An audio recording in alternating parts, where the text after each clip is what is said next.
بنابر گزارش‌ها اسلام کریموف رئیس جمهوری ازبکستان امر داده است پیش راه ازدواج‌های برمحل در کشور گرفته شود و به دختران اجازه ندهند که پیش از 20 سالگی شوهر کنند.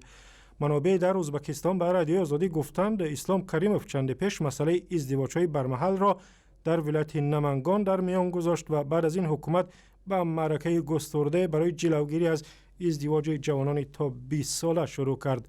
دستور مذکور مخالف قانون به حساب می رود، زیرا در ازبکستان بر اساس کودکس عائله ازدواج دختران از سن 17 سالگی ممکن است. در این باره صحبتی داشتم با فروخ یوسپوف، همکارم از بخش ازبکی رادیو آزادی که مسئله مذکور را پیگیری کرد. فروخ، در ازبکستان بر اساس قانون ازدواج از سن 17 و 18 سالگی اجازه داده شده است. مقامات برای پیشگیری از ازدواج پیش از 20 سالگی اکنون چه کار میکنند؟ Как вы уже сказали, в Семейном кодексе Узбекистана для женщин брачный возраст является 17 лет, для мужчин 18 лет.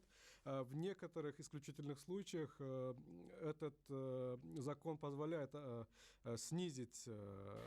طوری شما گفتید در کودکس عائله ازبکستان سن ازدواج برای دختران از 17 و برای مردان از 18 سالگی مقرر شده است. در بعضی حالت‌های استثنایی به دختران اجازه می‌دهند که از سن 16 سالگی نیز شوهر کنند. یعنی دختران حق دارند از 16 سالگی هم ازدواج کنند. مسئله نکاح‌های بروقتی را رئیس جمهور اسلام کریموف چند سال است که در سخنرانی‌هایش به هر نوع مطرح می‌کند.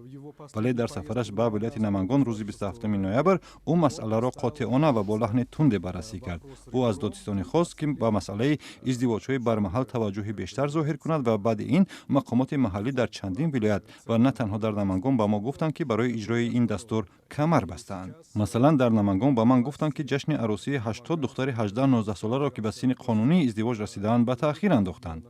حالا رهبران ولایت‌های نمنگان و اندیجان به مردم توصیه می‌دهند که دخترانشان را از 20 سالگی و یا در بعضی موارد از 21 سالگی به شوهر دهند.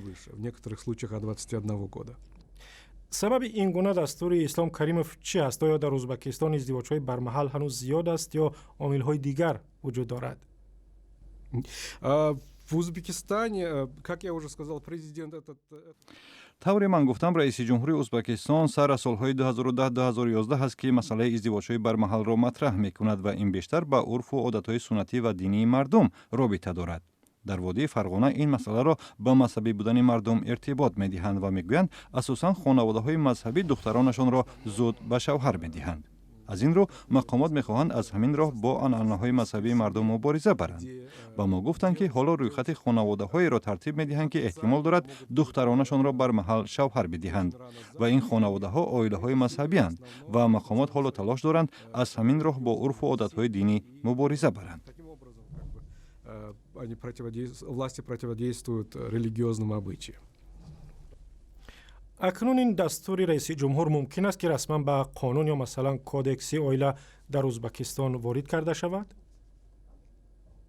Ну, этот вопрос уже поднимался в 2012 году. مسئله مذکور را سال 2012 هم برداشته بودند. اگر خطا نکنم مرکز عائله که به کمیته زنان ازبکستان تابع است پیشنهاد کرد طرح نوی کودکس عائله برای بررسی به پارلمان ارائه شود. در این کودکس از سن 17 تا سن 18 سالگی بالا بردن سن نکاح پیش بینی شده است، ولی این اصلاح را وارد نکردند. به احتمال غالب بعد سخنرانی تند اسلام کریموف در ولایت نمنگان چنین تغییرات به قانون‌های کشور به زودی وارد کرده شود.